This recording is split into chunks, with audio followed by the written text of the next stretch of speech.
حضرت عمر رضی اللہ عنہ کے بارے میں آتا ہے کہ آپ ایک کھانے میں 11 لقمے کھایا کرتے تھے۔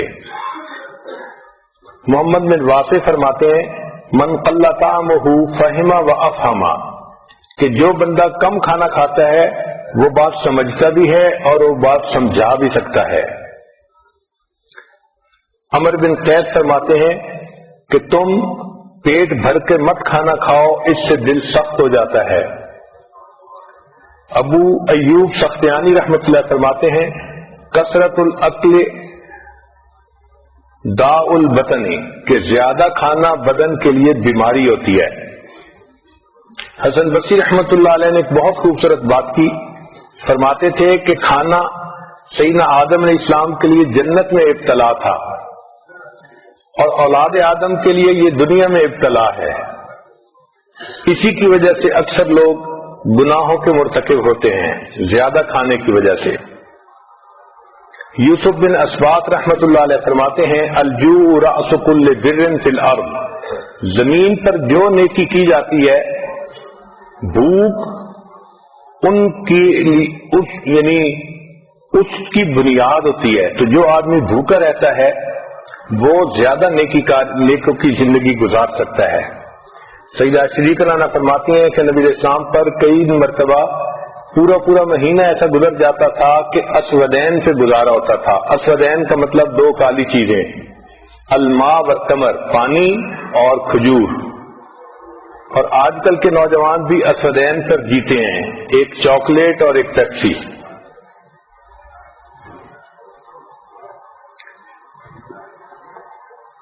اب اگر انسان مناسب انداز سے کھانا کھائے تو اس کی صحت اچھی رہے گی۔ اس کے لیے سب سے بہترین طریقہ یہ ہے کہ کھانا کم کھایا جائے۔ ہماری شریعت اتنی خوبصورت ہے کہ سال میں ایک مرتبہ رمضان کے روزے رکھوائے گئے۔ یہ جو فاسٹنگ ہے اس کے اتنے فائدے ہیں کہ کوئی حد نہیں۔ مجھے ایک مرتبہ امریکہ میں ایک ڈاکٹر ملا جو عیسائی تھا، بات چیت کرتے ہوئے کہنے لگا کہ آپ لوگ روزے رکھتے ہیں؟ میں نے بتایا کہ ہاں ضرور رکھتے ہیں۔ کہنے لگا میں بھی 40 دن روزے رکھتا ہوں ہر سال۔ میں نے کہا آپ کیوں رکھتے ہیں؟ کہنے لگا کہ میں نے اپنی ڈاکٹری میں اس بات پر ریسرچ کی کہ انسان کی ہیلتھ بہتر کیسے ہو سکتی ہے، تو میں نے دیکھا کہ اگر وہ بھوکا رہے تو اس کے جسم سے بیماریاں ختم ہو جاتی ہیں، تو میڈیکل ریزن کی وجہ سے میں 40 دن ہر سال روزے رکھتا ہوں۔ اگر کافر لوگ مادی فائدے کو سامنے رکھ کے ہر سال 40 روزے رکھتے ہیں تو ہم مسلمان تو خوش ہو کے رمضان کے 30 روزے رکھیں کہ اللہ رب العزت نے اس کو عبادت بھی بنایا اور ہمارے لیے بدن کی صحت بھی بنایا۔ روزے کا سب سے بڑا فائدہ یہ ہوتا ہے کہ جو ہم کھانے کھاتے ہیں ان میں سے کچھ چیزیں ٹاکسین ہوتی ہیں، وہ انسان کے بدن کے لیے نقصان دہ ہوتی ہیں۔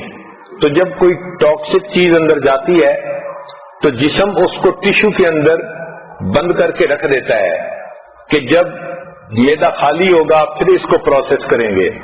اس کی مثال ایسی ہے کہ جیسے عورتیں گھر کے اندر بہت ساری چیزیں ہیں تو شاپر میں ڈال کے ایک طرف پھینک دیتی ہیں، اچھا فارغ ہوں گی تو پھر تسلی سے ان کو سنبھالیں گی۔ تو جسم کا ٹیشو اس کو اس طرح اپنے ٹیشو میں لے کے اس کو رکھ لیتا ہے۔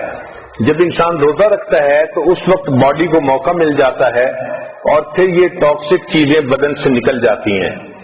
اس لیے فطرت کا اصول بھی یہی ہے۔ آپ دیکھیں اگر کوئی جانور بیمار ہو جائے تو وہ کھانا پینا بند کر دیتا ہے، اور کھانا بند کرنے سے اس کی بیماری ٹھیک ہو جاتی ہے اور جانور صحت مند ہو جاتا ہے۔ جب ہم کھانا کھاتے ہیں تو ہماری باڈی انرجی کا 65% ہمارے اسٹومک کی طرف ڈائریکٹ ہو جاتا ہے۔ یہ انرجی جو 65% ہے یہ ہماری باڈی کے لیے بھی استعمال ہو سکتی ہے، سیل کو ریپلیس کرنا اور ہاؤس کلیننگ کرنا۔ اس لیے ہمیں چاہیے کہ ہم روزے رکھنے کی عادت ہی ڈالیں۔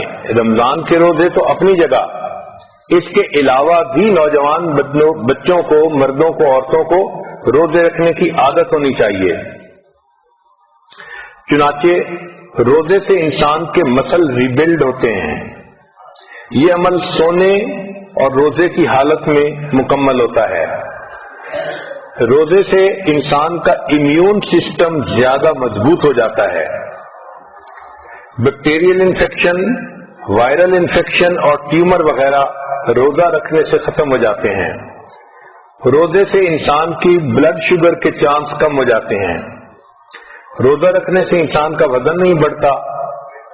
یہ تجربے سے ثابت ہوا ہے کہ 50% کھانا کم کرنے سے انسان کی زندگی 40% بڑھ جاتی ہے. چنانچہ روزہ رکھنے سے انفلیمیشن کم ہو جاتی ہے، ٹرائی گلائسرائڈ کم ہو جاتا ہے، کولیسٹرول کم ہوتے ہیں اور باڈی ماس کم ہو جاتا ہے. جو کنواری بچیاں ہوں ان کو چاہیے کہ وہ انٹرمیٹنٹ فاسٹنگ کریں. انٹرمیٹنٹ فاسٹنگ کہتے ہیں صوم داؤدی، ایک دن روزہ اور ایک دن افطار. ایک دن روزہ ایک دن افطار، اس کا اثر پہلے مہینے میں نہیں محسوس ہوتا، لیکن ایک مہینے کے بعد اس کا اثر محسوس ہوتا ہے. اس سے انسان کے جو دماغ میں نفسانی، شیطانی، شہوانی خیالات آتے ہیں، ایک تو وہ کم ہو جاتے ہیں، دوسرا وزن کنٹرول ہو جاتا ہے اور جسم چاق و چوبند ہو جاتا ہے. فیٹی ایسڈز کی جو آکسیڈائزیشن ہے وہ اس سے بڑھ جاتی ہے. اس سے انسان کے مسل مضبوط ہو جاتے ہیں. آج کل ایک نئی ریسرچ آئی ہے کہ دنیا میں جتنی بھی ڈائٹ کے لیے مشقیں کی گئیں ان میں سب سے بہترین مشق وہ 5+2 ہے.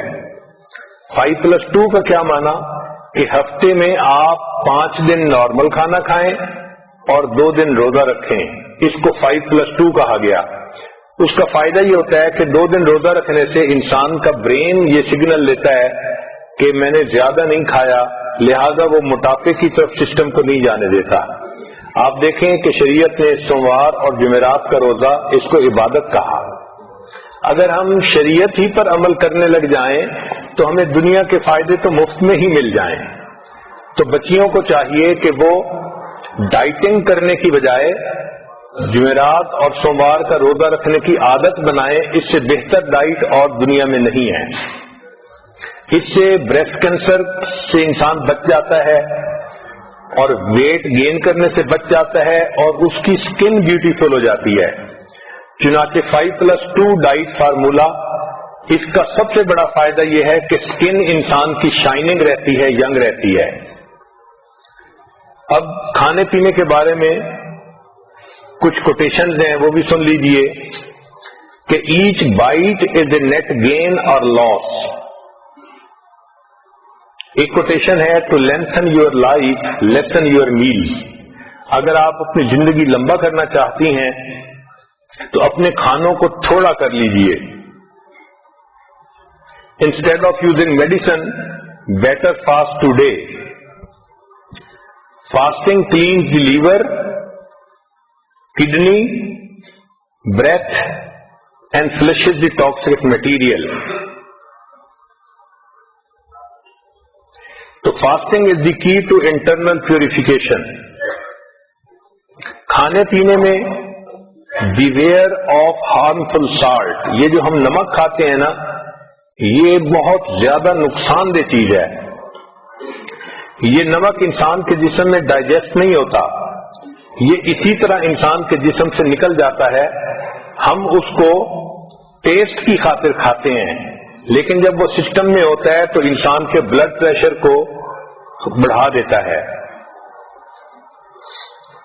سالٹ جب انسان کے جسم میں ڈالتا ہے تو یہ باڈی سے کیلشیم کو یوز کرتا ہے. چنانچہ اگر فوڈ کے اندر کیلشیم ہو تو وہ سارا استعمال کر لیتا ہے، اور اگر نہ ہو تو پھر انسان کی ہڈیوں سے کیلشیم لے لیتا ہے. اس لیے جو بچے پوٹیٹو چپس زیادہ کھاتے ہیں سالٹی، ان کی ہڈیاں کمزور رہ جاتی ہیں. اس کی بنیادی وجہ سالٹ ان کے جسم کے کیلشیم کو ایٹ کر لیتا ہے. پھر ٹاکسک ایسڈ کرسٹل جو بنتی ہیں جسم میں، یہ جوائنٹس کے اندر جاتی ہیں اور ان کو اسٹف کر دیتی ہیں. چنانچہ چھوٹی ایج میں انسان کو جوائنٹس پرابلم شروع ہو جاتے ہیں. اسی طرح ایک دوسری نقصان دہ چیز وہ شوگر ہے. یہ جو ہم وائٹ شوگر استعمال کرتے ہیں یہ انسان کے لیے ہیلدی نہیں ہے. اس کی ایڈکشن ہوتی ہے اس لیے جو بندے سویٹ کھاتے ہیں پھر ان کا دل تھوڑی دیر کے بعد پھر چاکلیٹ کھانے کو کرتا ہے. تو یہ بھی سگریٹ کی طرح ایک بیماری ہے. لیکن سائنس نے یہ ثابت کیا کہ جو کینسر سیل ہے اس کے لیے شوگر ایک کینڈی کی مانند ہے. تو جب انسان میٹھا کھاتا ہے تو کینسر سیل خوش ہو جاتا ہے اور وہ خوب بڑھتا ہے، پھلتا پھولتا ہے. تو صحت کی خرابی کی ایک وجہ تو زیادہ کھانا، اس کا علاج کم کھانا، اور دوسری صحت کی خرابی کی وجہ ہر وقت بیٹھے رہنا. 6 گھنٹے سے زیادہ جو لوگ بیٹھتے ہیں وہ رسک میں ہوتے ہیں. بیٹھنے سے انسان کی انزائم پروڈکشن 90% کم ہو جاتی ہے. جو انسان بیٹھے رہیں 1 منٹ میں وہ 1 کیلوری برن کرتے ہیں. 2 گھنٹے بیٹھنے سے اچھا کولیسٹرول 20% کم ہو جاتا ہے. بیٹھنے سے 50% چربی زیادہ بنتی ہے. اس لیے جو لوگ بیٹھتے ہیں ان کی ہپس کا سائز بڑھ جاتا ہے. اب اس کا علاج یہ ہے کہ ہمیں چاہیے کہ بیٹھنے کے کام کے دوران ہم چلنے کے بہانے بنائیں. چلنے سے انرجی لیول 150% زیادہ ہو جاتا ہے. اسی لیے جو لوگ بیٹھتے ہیں ان کو چاہیے کہ جب چڑھنا ہو تو ایلیویٹر سے چڑھنے کی بجائے سیڑھیوں سے چڑھیں، یا اگر مال میں گئے تو پارکنگ ذرا دور کریں تاکہ چل کے جانا پڑے اور سامان اٹھا کے واپس لانا پڑے. اس طرح ہی ایکسرسائز ہو جائے. مسجد میں چل کے جائیں، دفتر چل کے جائیں، ایکسرسائز کے بہانے ڈھونڈیں. عورتیں گھر کے اندر کپڑے دھوئیں، گھر کے کام کریں، بچوں کے ساتھ کھیلنا. عورتوں کے لیے رسی پھیلانگنا ایک بہترین ایکسرسائز ہے. اس سے ان کی صحت ٹھیک رہتی ہے.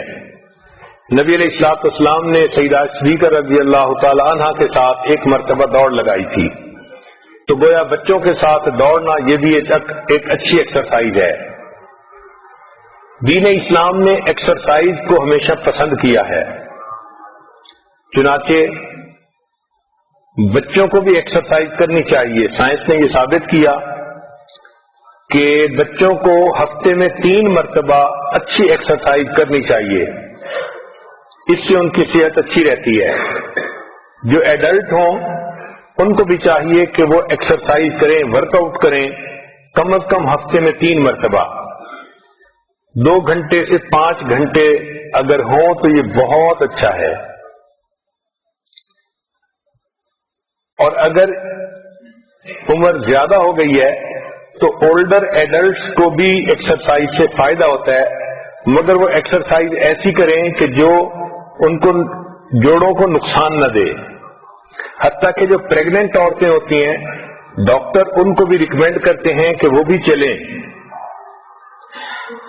اور جو ڈسیبل لوگ ہوتے ہیں ان کو بھی کہتے ہیں کہ وہ بھی چلیں تو ان کو بھی فائدہ ہوتا ہے، وہ بھی ایکسرسائز ضرور کیا کریں.